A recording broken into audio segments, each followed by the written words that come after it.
माजी स्थायी समिती सभापती माननीय श्री राजेश भरत लाटकर यांना वाढदिवसाच्या खूप खूप शुभेच्छा।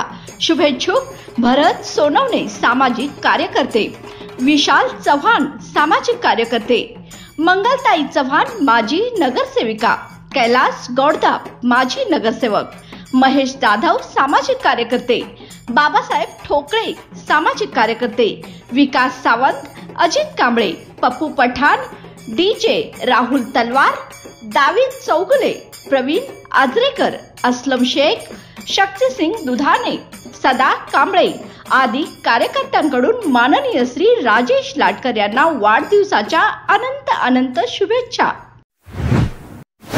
शिंगणापुरातील रस्त्यावर खूपच खड्डे असल्याने नागरिकांची गैरसोय आणि अडचण निर्माण होत आहे। वारंवार मोजणी करून प्रशासनाकडून रस्ता केला जात नाही, तसेच रस्त्यास निधी देखील दिला जात नाही। तर ग्रामस्थांना दळणवळण करण्यासाठी रस्ता करून मिळावा यासाठी जिल्हाधिकाऱ्यांना आज निवेदन देण्यात आलं। माझं नाव आहे शोभा राजू जाधव, आम्ही राहते शिंगणापूरमध्ये। तर आम्ही 7 वर्ष झाली राहायला आलो तिथे। रस्त्याचा खूप मोठा प्रश्न आहे।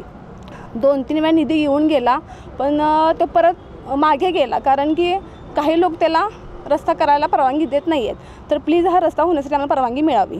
थँक्यू। नेमका हा प्रश्न किती वर्ष प्रलंबित आहे, त्याची नेमकी थांबण्याची कारणं काय काय आहेत आणि स्थानिक प्रश्न नेमके काय सांगा। कशामुळे तटलाय तो रस्ता ते सांग। हा रस्ता कशामुळे तटलाय, नेमकी त्याची कारणं काय आहेत याबद्दल सांगा। कारण काय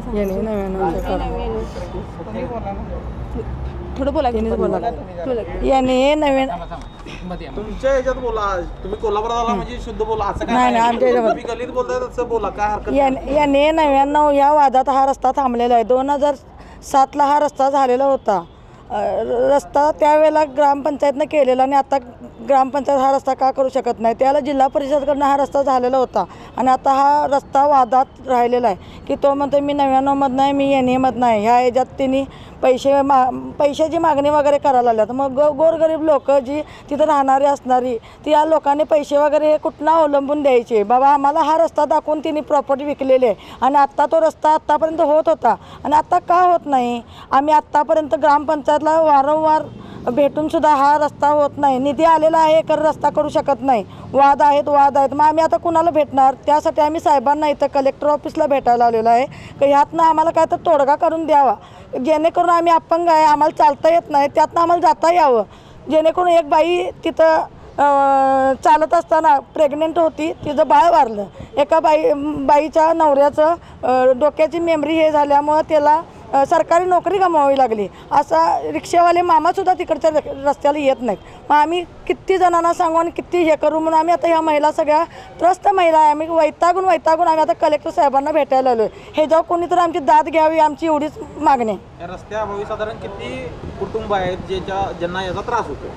आमच्या 2 नंबर वॉर्डामध्ये 1500 ते 2000 वस्ती आहेत। 2000 वस्ती आहेत। त्या रस्त्यावर मेन रस्त्यावरून येणारी घरं आमची भरपूर आहेत, जेणेकरून 2000 आमचा तिथलाही आहे। ग्रामपंचायत फक्त काय मतदानाला येत्या निधी आला आहे म्हणून सांगते। आता 30 लाख रुपये निधी आमच्या रोडला आला आहे, तर सरपंच साहेब म्हणतात की होऊ शकत नाही रुपा। आम्ही निधी आणायचं काम केलं आहे, खरं तिथं लावू देत नाहीत। मग आम्ही आता कुणाला विचारायचं आणि कुणाला विचारायचं? 10 वेळा आम्ही तेच करत बसायचं का? आम्ही गोरगरीब महिला, आम्हाला राबवून खाल्ल्याशिवाय पर्याय नाही आणि तिथं आम्ही सारखं त्या रस्त्यासाठी भांडत बसायचं काय?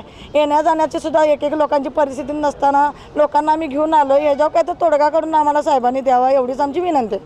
थँक्यू। बाळ, फ्रीजमधून श्रीखंड काढ ना। आम्ही पूर्वी घरीच बनवायचो श्रीखंड, त्याची चवच वेगळी होती। आता काय सगळं रेडीमेड। आजी, हे श्रीखंड खाऊन बघ। आज तुझ्या आईनं घरीच बनवलं की काय? हे आहे गोकुळचं श्रीखंड। अगदी जिभेवर रेंगाळणार। जिभेवरच नाही तर मनावरही रेंगाळणार। गोकुळ श्रीखंड, मनावर रेंगाळणार।